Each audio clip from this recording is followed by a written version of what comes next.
বাসায় এসে দেখি বাসায় কারেন্ট নাই, বেবির গরম লাগে গরম লাগে গরম লাগে, তাই আমি অন্ধকারে জোরে জোরে বাতাস দিয়ে যাই। বেবির গরম লাগে গরম লাগে গরম লাগে, তাই আমি অন্ধকারে জোরে জোরে বাতাস দিয়ে যাই।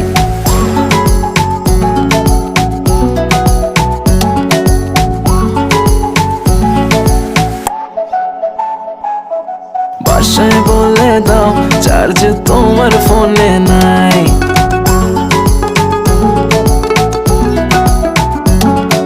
বাসায় বলে দাও চার্জ তোমার ফোনে নাই। আসতে হবে লেট, এক্সট্রা ক্লাসেস আছে তাই। কাছে এসে বেবি বলে আজ থেকে যাই। বেবির গরম লাগে গরম